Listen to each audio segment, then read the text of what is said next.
What up, y'all? Y'all know what it is, man. Your boy TrendsetterSense. Of course, this is Chosen Journey. Now, on Chosen Journey, man, of course, we highlight faith, we highlight the culture, and we also like to highlight pillars and leaders that are making monster moves within the culture, within the faith, within the community. And I had to bring a pillar, a leader, on the Chosen Journey platform, man. And this guy's making so many major moves. He's impacting the city, the community. His voice is very powerful, man. And we're gonna dive into his testimony and his impact on everything involving in the faith, man. And I'm excited to have him here, Pastor Scott Free. How you doing? What's up, family? Thank you for having me out, for real. Absolutely. This is really, really dope. Just an honor to be here. Thank you. And I need to bring you along to introduce me to other places. I like that. You like that? Yeah. That's the Monster DJ movement. Yeah, that's the DJ. That's the, gotta. You don't know, I used to DJ. Did I tell you that? I think I told you that. You did tell me DJ that back in the day. So yeah, you told me that was the whole start. And then, when you were telling me that you were moving. It was a situation where you were moving. I moved to Atlanta. Yeah. Running. No, but you were in a moving like a moving truck. I was in a moving truck. I was in a U-Haul truck. Can you talk about that real quick? Bro, you want me to go into that? Okay. Let's go. I'm Let's straight go, bro. nosedive. Let's go. So I was born and raised in Miami, grew up in the culture, got engaged in everything the culture has to offer, which led me just in prison. Jail. Yeah. In Miami, Florida, which is not a fun place to jail at. Yeah. At 18 years old. If you don't mind me asking, what did you do? Drugs. Selling drugs. Charges, selling drugs. Okay, yeah. okay. Large amounts of drugs. Okay. You moving weight. So long story short, I got sent to a program called Job Corps because I hadn't graduated high school. Graduated Job Corps.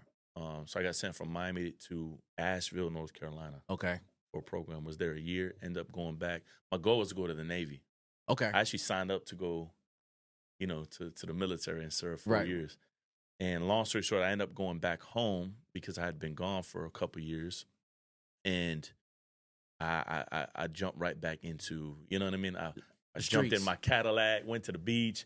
It was like a goodbye thing. It was like, man, I'm going to peace out for 4 years. Long story short, I get arrested again. Second day I'm back. Wow. And my life from there just spiraled out of control. And that's when my son was born in 1998. Okay.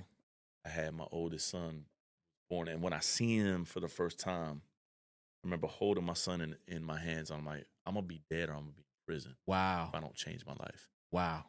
So I end up picking up and moving to Atlanta, Georgia. And about 6 months into me moving, I found myself searching out for the same things that I ran away from. You know what I mean? I thought it was my environment. Yeah. And, I found myself seeking out the same things, my environment, even though it changed my environment. And so, I was in a season where I was literally looking for the same things that I hated. Wow. Okay. The lifestyle stuff. Yeah. Whether it was the drugs, whether it was, females, whether it was the party life, the fast life. And back in the early, this is like 99, 2000, right in the beginning of 2000, it was like, Atlanta was a little different back then. It was like, it was still wild. Yeah. I mean, it still is. You can still find wild in Atlanta.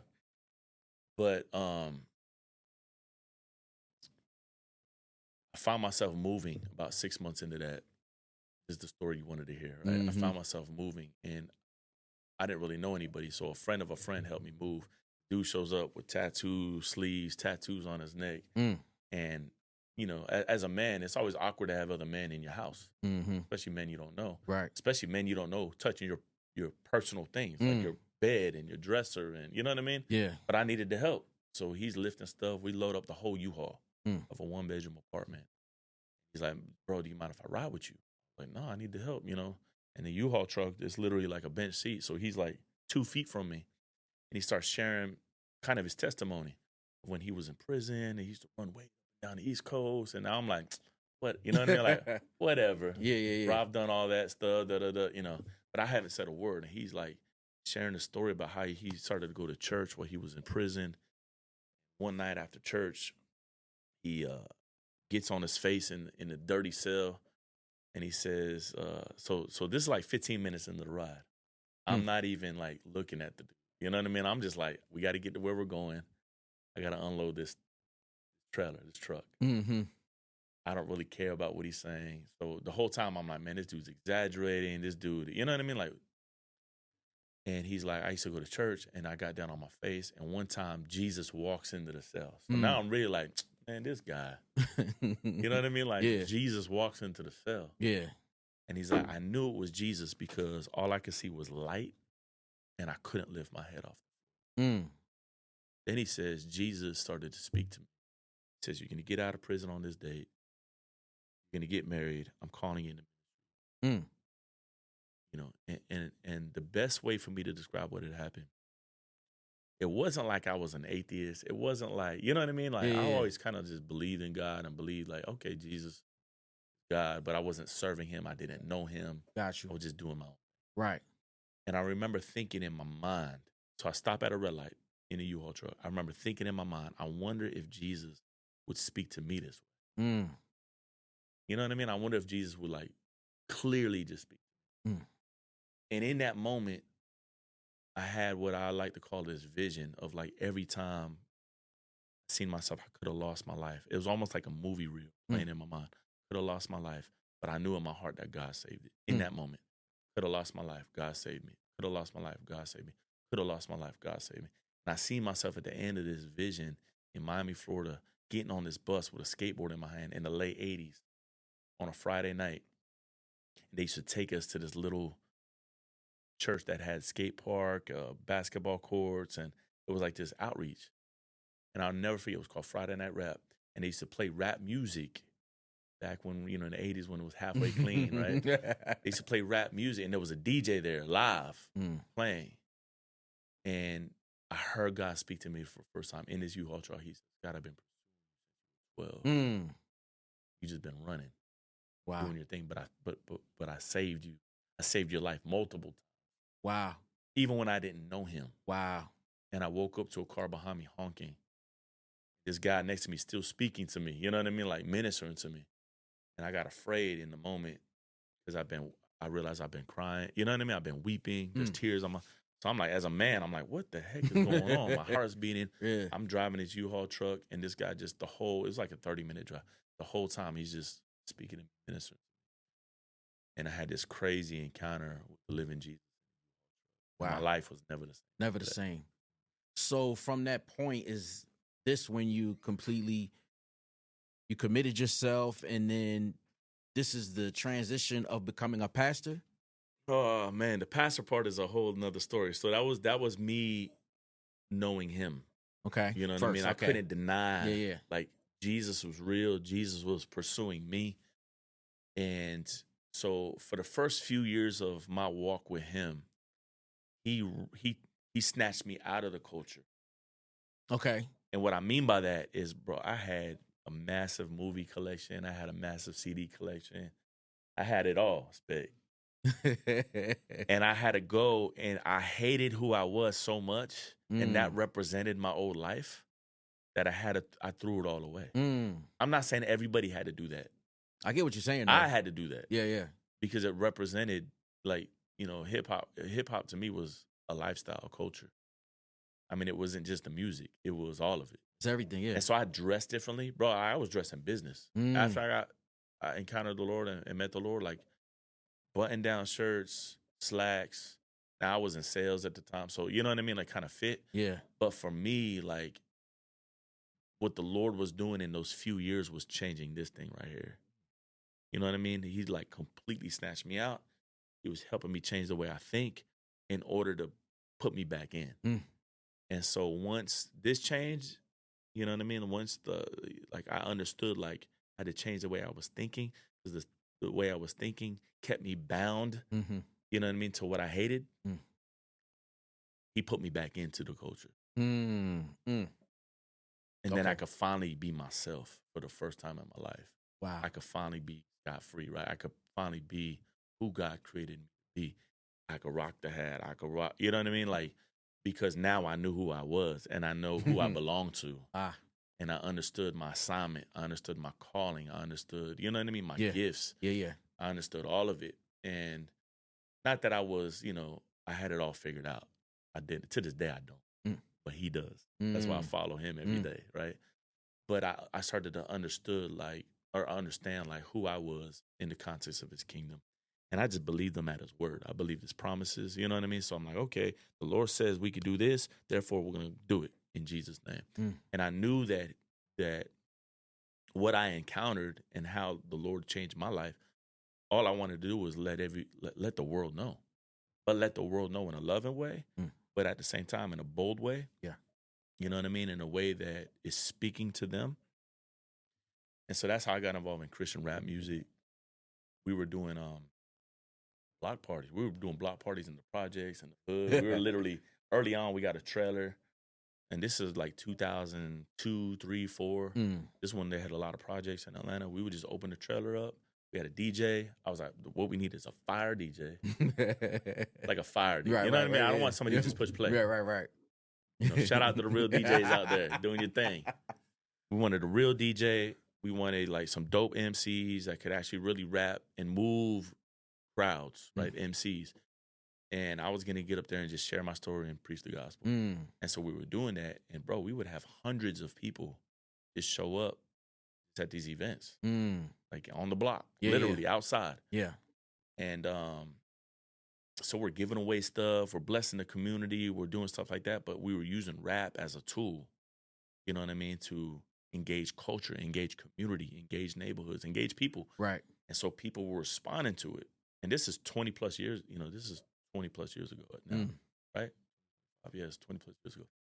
And so the crazy part about that is people were encountering the living Jesus, being delivered, being set free from things, being like you name it, being saved. And people are like, man, where's your church? And all of my team went to different churches, but nobody was excited about inviting people to their church because their church was just mad different. It was traditional, culturally different. You know what I mean? So when people would walk into any person's home church, it just felt different. It looked different. It sounded different. Where's the rap? There's no rap. You know what I mean? Like it was just mad different. And so that's the beginning of when the Lord started to like really kind of like burden our hearts for something more. You know what I mean? In the context of we need a place and a space, right? We need to create a place that people felt welcomed, that people felt like they could be themselves, right? That they could come as they are. Rock a hat, rock the Jays, rock the Eagles jersey, bro. Like, and just come as you are. Because I think a lot of times what the American church has done or the traditional church has done is like, you got to come a certain way. You know what I mean? Yeah, you got to have your Sunday best on. Yeah. You got to clean yourself up first. You got to get right first. And then I could come to a holy God. But that's the opposite of the gospel. You know what I mean? Yeah. God actually sent Jesus to pursue us. He leaves the 99 for the one. I just so happened to be the one 25 years ago, right? And so we were going after the ones. We were going after the people. We were going after the culture. We were going after the communities that historically have been ignored by the church. Because a lot of times what we do is we go after the ones that could do something for us. But I couldn't do nothing for nobody. He came after me. So we're going to the places where I like to say where the gates of hell seem like they're prevailing. Wow. And plant a seed of the kingdom. And watch what God does. You know what I mean? That's where he does the supernatural work in the darkest spaces and places. That's where God has assigned me to go. So we like to go right into the pit of hell. We would like to go right into, you know what I mean? Yeah. And then just be real, be raw with it, but at the same time, like share truth. Right. Preach the gospel. So long story short, that's when we started doing a event every last Friday of the month. We started January 2010. Big Christian rap event that started with 50 people, quickly grew to 200 people, quickly grew to 500 people. Within the first year, we're doing 500-600 people every last Friday of the month. Wow. Then it grew to, we've had times it was over 1,000 people show up. last Friday. So we're doing all the outreach stuff throughout the month. Yeah. Now we're pushing people to an event that we were producing, we were hosting. Wow. We would have a DJ, shout out DJ Radical, right? That was our DJ, or is our DJ. And we would have a worship band. And then, so we have an artist open up, like a local artist. Yeah. We would have worship. I would come out and share the gospel. Then we have some type of national artist. So it was very, you know what I mean? It was 2 hours. Yeah. And it was produced very well. It was highly engaging. You know what I mean? And, yeah. And everybody would always want to come through City Takers Experience. City Takers. Yeah, we called it City Takers Experience. And so shout out to Lecrae. Lecrae would come through. Social Club. Like, shout out to everybody everybody's been through. Right, and right, everybody would want to come through it. Like, right. That was the place to stop and do a show in Atlanta. And so we did that up to February of 2010. We hosted Hovey's album release. Ray, Tadashi, Wanda, everybody was there. And I mean, it was packed. The next month, COVID hit. Wow. You know what I mean? But before that, we actually planned it. So we actually started a Sunday expression of City Takers. Not January, September 2019 as well. So that's when we planted a church that met on Sunday. Even though we've been a church, a movement of, a missional church. Yeah. But we planted what we like to call a Sunday expression that we call Crossover ATL, that we meet Sundays at 10:45. And then, but the Lord knew, a few months later, like the world would shut down. You know what I mean? Like every building in the world, every church building in the world shut down. And so that's when, I believe that's when the Lord really highlighted City Takers in the city of Atlanta and beyond, because all the racial wars were going on. You know what I mean? George Floyd, like you name it. Yeah. It was happening. Yeah. Like, politically, there was a lot of political unrest during COVID. Every building had shut down. But City Takers, like we were just doing so much in the city at the time. We're like, oh man, this is what we do. Right. We're just gonna go meet needs. We're gonna go love our neighbors. We're gonna go, like, we launched a thing called Fresh Food Fridays, where we're delivering food to people's houses in federally designated food desert, meaning they had no access to fresh foods unless they had a car. They had to drive over 10 miles to go get it. So we're delivering food to people's houses. People, because we're doing it every Friday, people were letting us in the house. Literally, oh yeah, come in. And then we go in people's houses, sit down with them, and literally have church in people's living room, delivering food that they wouldn't get because they don't have a car. You know what I mean? So it was like the Lord just continued to open doors up. I was part of launching a mission called One Race Movement, which is on racial reconciliation and revival in the city of Atlanta. We did a big march called March on Atlanta, March on Atlanta, on Juneteenth of 2020. Okay. We started at Centennial Olympic Park and marched to the Capitol. I remember this. And then marched back. And then we had a band called Maverick City Music. Maverick City. Playing. Yeah. And so I was the one that got Maverick City involved in that. Okay. This is during COVID, by the way. This is like when the world was shut down and you had to be 6 feet apart from each other. Right. The city said you could only have X amount of people. I think 15,000 people showed up. Wow. I mean, it was crazy. I mean, it was just like a God moment. Wow. And we marched all the way down. I remember when that's when the man who got killed at that Wendy's. Yes, I was talking about by University Avenue. Yes, right by, that was in that time, and that's when the police chief stepped down, and they just assigned a new police chief. I remember he came out of the Capitol. Right, we were right there on the stairs of the Capitol, and we got pictures. 15,000 people. Wow! Like they shut down the streets. So the police chief came out, and we asked, as the church, Capital C Church, if we could pray over him. There's this super dope picture. I'll have to get it to you. It's like the brand new police chief, right, standing in the middle, and just the church surrounding him, praying over him. I mean, it was like this crazy prophetic moment. Wow. You know what I mean? That God was just using. So I say all that to say, then all these churches were like, man, how are you guys doing? Like, how are y'all doing this? Right? Yeah. We're like, this is what we do. Right. Church has to become bigger than Sundays. the church has to, go beyond the pews. And if we're not training and equipping the church to be the church, what are we really doing? Mm. You know what I mean? The church was never about entertainment. It was about mission. It was never about like, you know what I mean? Like us just going and listening. It was more about listening to be equipped to go do. Right. And Ephesians 4 talks about like the fivefold ministry, right? The apostles, the pastors, the evangelists, the teachers, you know what I mean? To come together for the equipping of the saints for the work of ministry. Mm. And I think what we've done is we've inverted what Jesus established to say, like, all the people in the church, the staff do the ministry, and you come listen to what we have to say. When it's more about, like, I want to impart into you so that you could live out your purpose, so that you could do the things that God has called you to do, commissioned you to do. How do I get behind you to do that? Wow. Jesus said, when you submit to me, you'll do greater things than even me. Mm. And so kingdom submission is like submitting yourself to, you know what I mean? Shepherd, submitting yourself to godly leaders so that you can do greater things than they should want you to do.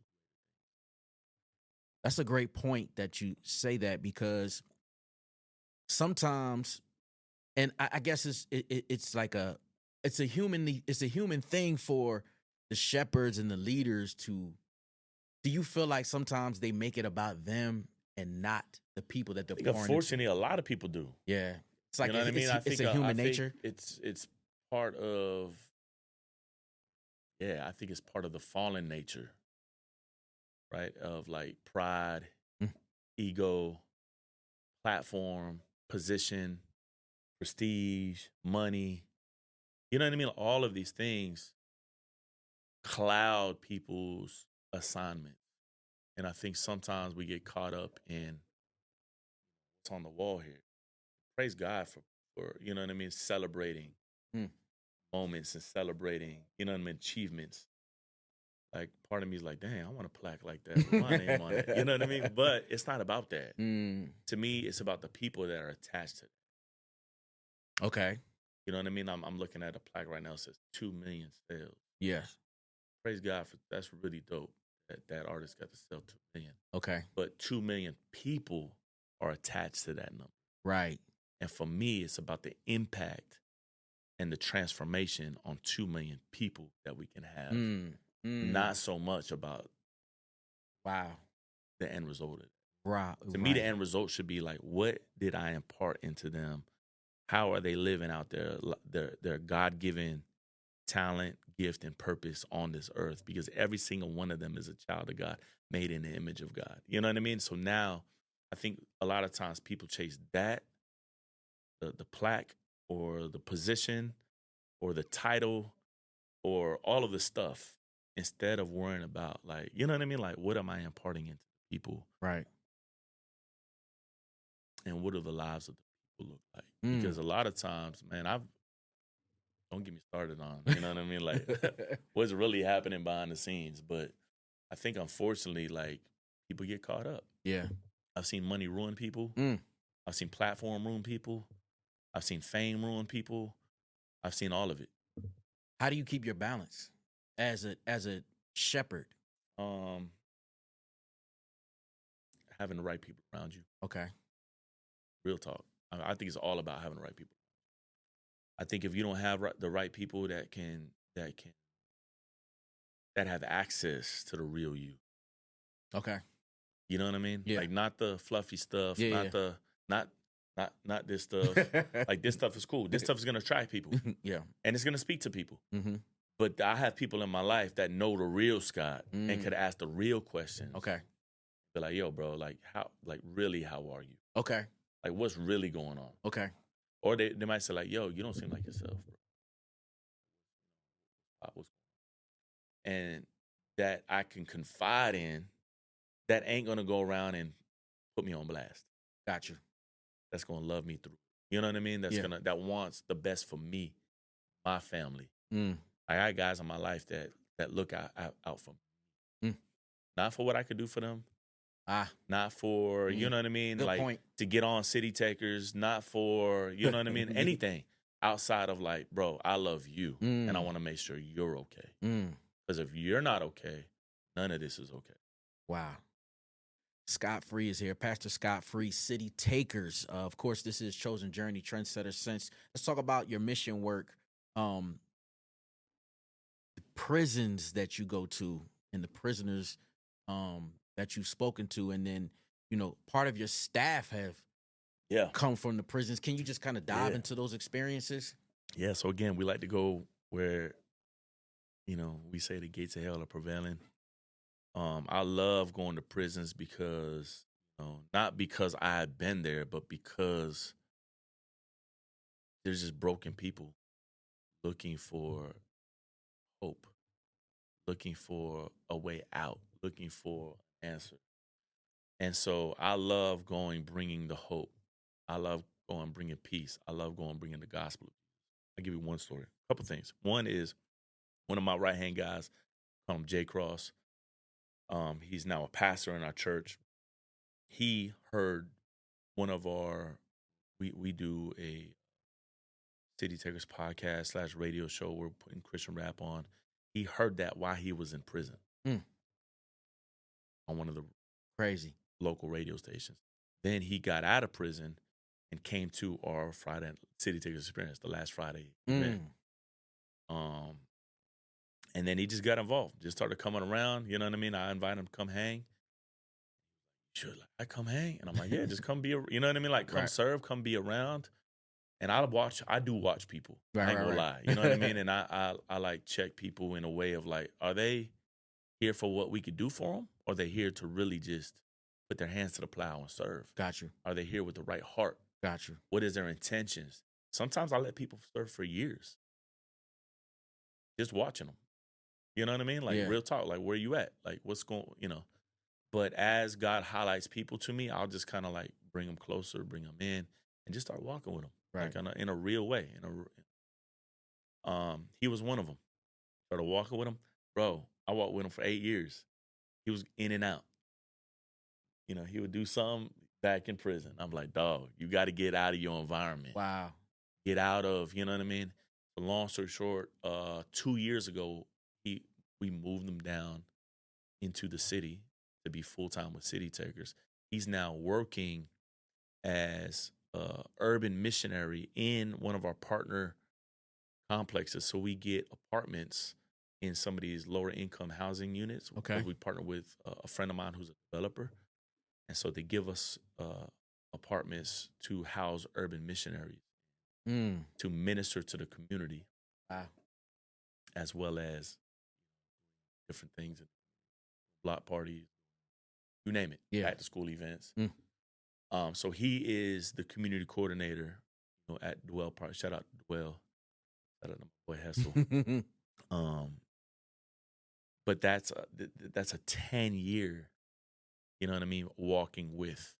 And I think a lot of times what happens is because the 8-year process of him messing up and making bad decisions, a lot of times people are just like, I ain't got the time, bro. I told you what you should do. You didn't do it. You know what I mean? And they walk away from the person. Yeah. But for me, again, it's not so much about the end result as much as the journey. Right. The journey. You know what I mean? Like, what if Jesus would have been like, yo, Peter, man, I told you wouldn't do that.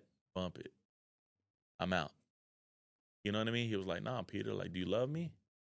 You know what I mean? If you love me, do what I've told you to do. Go feed my sheep. And so for me, now, bro, look at it. Now look at his life. Like I had lunch with him literally yesterday. He's like, man, I'm living out what God has called me to do. But had we given up on him, who knows how long it would take him to get there. You know what I mean? Yeah. And there's a lot of brothers like that out there. I was him. Got you. You know what I mean? And it was like, who's gonna come love on me and give me the opportunities? We like to say a place and a pathway to purpose. So the place is the church. It's always been the church. That Jesus's answer to a dying and broken world, his plan A is, and there's no plan B. Right. We just got to step into, as this generation, as this culture, we got to step into what God has commissioned and calling us in a real way, but at the same time without watering down the word. Without watered down. Right. You know what I mean? Yeah, Like, yeah. and so, yeah, bro, we've been doing prison stuff for a long time. And, you know, I helped a lot of people do prison ministry, getting into prisons, preaching the gospel. I love it. I love bringing rap music into it. Right, right. You know what I mean? Because it's like, bro, it just speaks the language. Mm-hmm. And so I brought Few down, P Sun down, you name it. I brought everybody into different prison stuff. And we got to bring Chosen Journey. We got to bring, we got to do it, bro. Yeah. Like, and people who are like, people just who got that real, you know what I mean? That real sound, right, that real raw edge to them. Because like you go into the prisons and can't bring. One time I was in there, they're like, "Man, that's bubblegum rap." That's funny. I'm not gonna name the artist who it was, but it wasn't Fuel and Peace. Like I got to bring the real into those I know spaces what you're saying. and places. Yeah, because otherwise, like that's just. And I think what it does, it allows people to let their guard down, especially when it's dope. Mm-hmm. You know what I mean? They're like, this is Christian. Yeah. You know what I mean? Like, and I got my boy Speck over here, by the way. Shout out Speck in the building. And it's like when it's dope, people respect it. They gotta respect it, and they're like, "Oh man, this is fire." Right. Then when you preach the gospel, and they're like, "Yo," because the word is carrying power, right, and anointing, right, that they've never experienced before, just like I hadn't when I first encountered him. And so, like, bro, the response in the prisons is like always like, literally, and I'm not boasting in this, like almost everybody responds, and that's how we go in, right? Yeah. We're gonna, I want to reap a harvest. I want to see people encounter him, and so the response. I mean, even the wardens have told us, like, yo, like I don't know what y'all are doing, but people are changing. The way that they're treating the officers are changing. The way the officers are treating the men are changing.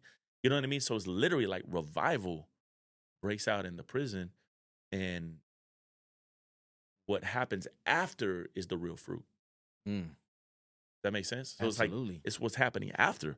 Like churches are birthed, like men, like I got a guy right now down in Miami that he's preaching 3 times a week. He's a prisoner. But he's called by God, and he's really a shepherd. He's really a pastor. But he's pastoring people in the prison right now without anybody's permission, without anybody, you know what I mean? Like telling him he should. He's just doing it. Wow.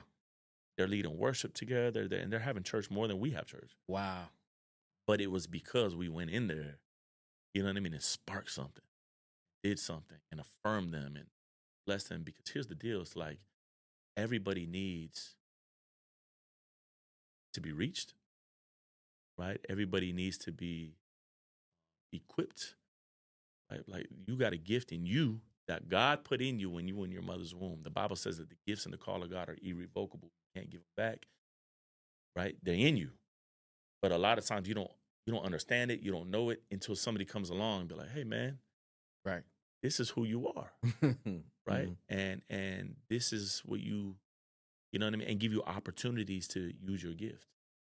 Use what God has called you to do. As you start walking in that, as you start using it, you start to realize, you start to come alive. Because when you're walking in God's purpose and God's call, that brings fulfillment. That brings joy. A lot of people are chasing fulfillment and all the wrong things. That'll leave you unfulfilled, and you'll look for the next thing to fulfill you. The only thing that brings real fulfillment is walking in God's purpose. Real talk, walking in God's purpose. Wow. And that's what we do, right? It's like, I want to create a pathway for purpose for anybody to walk. Wow. Because everybody's called. Everybody's ministers of the gospel. That's what was happening when you read the book of Acts. 3,000 were added. And the woman at the well, she goes and tells her whole village about this man, Jesus, that she just encountered. Like, it was like kingdom multiplication happening. Kingdom multiplication. It was not about, hey, come over here, you know what I mean, and listen to what I got to say, even though that was happening, but it was bigger than that. And so for me, it's about like going into places, training, equipping, affirming child of God, like you've been forgiven, past, present, and future. Walk in the newness of life.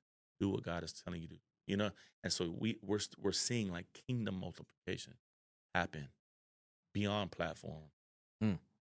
beyond plaques on the wall, beyond Christian rap music. Mm. You know what I mean? Like people are coming alive because God sees them, God hears them, God knows them, God has called them for purpose beyond what they can see. Pastor Scott Free, talk about everything you have coming up, the City Takers movement, all the events, websites, socials. You got a lot of stuff going on, man. We do got a lot of stuff going on, and the beautiful thing about it is, people don't have to be a part of everything, but God is doing some pretty amazing things. The first thing we got coming up, I want to talk about two things. One is a big street basketball festival, whatever we want to call it. Okay. Block party. Yeah.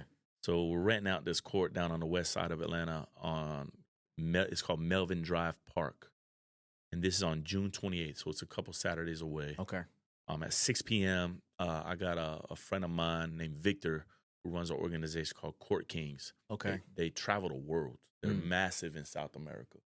They're pulling like 15, 20,000 people in these, he calls it these unknown courts. You know what I mean? In these places and spaces that nobody goes to, but basketball is massive. And so we're going to do a big street ball thing where it's going to be a 3-on-3 tournament. Snipes. Snipes. Snopes. That's a website, right?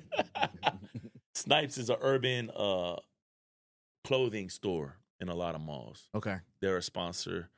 We're going to be involved. There's a couple more sponsors.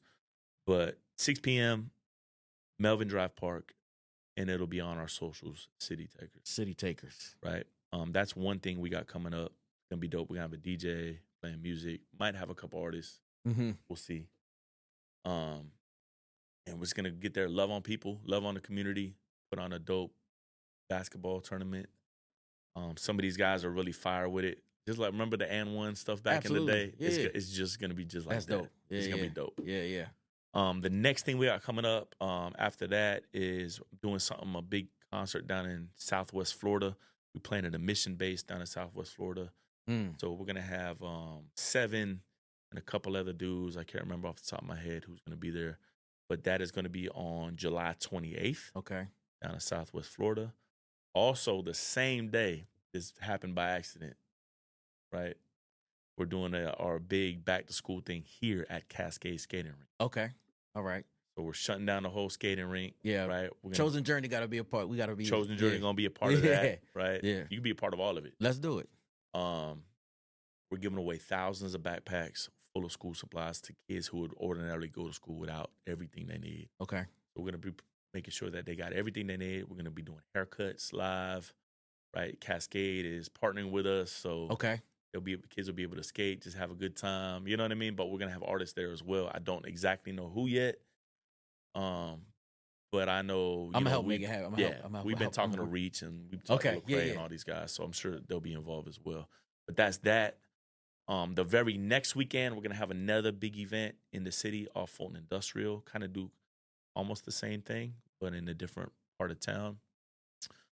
And then we got a big event that we partner with a couple churches out in Portland, Oregon. Okay, a big outreach called Day in the Park. We shut down this big park in southeast Portland. I don't know if you know anything about Portland. I've been to Portland. Portland is you been to Portland? Portland is very interesting. Yes. I feel like, I know where you're going with it. Yeah, a lot of what's happening in the nation, a lot of things start in Portland. Because it's a port. And port land. Exactly. Boy, that's a word, bro. It's a port to the land. So everything is coming there first from that side of the world. Oh. Including the drugs, including... I don't know if you don't know everything you just said. Portland, I don't know if you know this too. Portland legalized all drugs. Where there's it's not a crime. I mean, hard and drugs. When you go there, heroin, you can tell. Like all of it. And you can tell when you're over there. So I say that to say, like, again, part of our heart is like to go where the gates of hell are prevailing. So we go, right? We bring Christian rappers and we go to the gates of Hades, and we, you know what I mean, like preach the word of God. And bro, and we baptize people in the park. I mean, you should go. Let's do it. And one time, I'll tell you this quick story about that event, and that's coming up the last Sunday in August. It's Labor Day weekend. That's in Lentz Park, Southeast Portland. A couple years ago, I was there, and there's some weird stuff that goes down in Portland. There was a guy. I'm not lying. Walking people with dog collars and chains. Park. There was a man and a woman on all fours walking like a dog, and this guy was walking on a leash. Demonic. I don't know how else to describe that. Yeah. Weird would be a word that I would use, but the core of it is demonic. Right. Like, nobody should be walking like a dog. Right. And nobody should have a dog collar on them with a chain that another man is. I mean, it was crazy. I'm on the stage. I'm preaching the gospel, right? The people who were acting like dogs got up and ran away. Wow. But the guy who was walking with them stayed. Wow. Or walking, not with them, walking them. Right. Stayed. Long story short, after I get done, I get down and we're praying for people. I just felt led to walk up to this dude. This dude had chains, like dog collar chains around it. Like, he put the chains around his neck. Right. This dude ends up literally on the floor, like throwing up at the mouth. Like, I don't know how else to describe it outside of, like, the man was delivered. We took him. I said, man, I feel like you're supposed to get baptized now that you had this encounter. This man gave the craziest testimony about that day. We ended up baptizing him. He ended up going to the church that we partner with up there. Shout out to Revolution, Pastor Alpha. So this man was radically, you know what I mean, transformed just by us bringing Christian rap into the community. But it was bigger than Christian rap, because if we would have just done, you know what I mean, the fun stuff, I don't know if there would have been any real change and transformation. Right. But we, like, really engage people. There's a bunch of stuff for kids. You know, there's all kind of other stuff. But it's just like, you know what I mean? Like, I want to engage people like that. Right. And Christian rap is doing it. You know what I mean? But we still need to do more. It needs to be more than music. It needs to be really engaging people's lives. We need to get down with the people. You know what I mean? We need to meet needs of the people. Because I think, again, Christian rap is a tool. And it's an amazing tool that we're going to continue to use. Right. But it has to go beyond just the, you know what I mean? Like, absolutely. Participation. Yeah, we got to participate in all this stuff. I always say music is one of the dopest art forms that touches you, but you can't touch it. You know what I mean? It's something that's you can't grab and touch. But the beautiful thing about the church, right, is, like, we should be able to touch each other. Like, stuff like this is dope, but it got to go beyond this. Gotcha. You know what I mean? Like, you got to be, like, real family, real community. Right. Real people. Got to use social media. Got to use, you know what I mean, podcasts. Got to use music. But still, like, Jesus is really alive. Absolutely. You know what I mean? And he really ministers to you. He can really show up in your life. Absolutely. And you can really have an encounter with him. He really wants to spend time with you. You know what I mean? He isn't a virtual thing. He is real. He's no longer in the tomb. He's no longer on the cross. You know what I mean? He's seated at the right hand of the Father, and he leaves his spirit. And the spirit lives inside, could live inside of you. You know what I mean? It changes the game. Pastor Scott Free, man. Sorry if I'm talking a lot, bro. I'm excited. I get excited about this stuff. Listen. It's a pleasure to have you. I'm grateful that you came, and I love what you're doing, the City Takers movement. Yeah. And this is only the beginning, man. Real talk. It really is. Of our collaborations and brotherhood and what we're doing, man. And you see it here, man. Yeah. Pastor Scott Free. Thank you, bro. TrendsetterSense. Thank you. Yeah, man. And this is we do you mind me sharing, like, we have, like, Instagram, all that stuff? Man, of course. City Takers, like, man, it's just City Takers. Mine is I Am Scott Free. All my break them down. All my handles, I Am Scott Free. Yes. On everything. Yes. IAMSCOTTFREE. City Takers is City Takers on it. CITYTAKERS. Website is citytakers.com. Okay, citytakers.com. Everything lives on that. Everything is on there. You'll find everything on all there. The mission work, the church. You'll find everything on there, right? Yes, sir. Crossover ATL has its own website, Crossover Church ATL, but again, you can find everything. There it is. One-stop shop. One-stop shop. Yeah. Salute to you. Thank you, the bro. movement is crazy, and, Chosen Journey is full support. Yeah, well, come on. Let's go. We in this together, bro. Yes, sir. Pastor Scott Free, TrendsetterSense. You see what it is, man. It's Chosen Journey.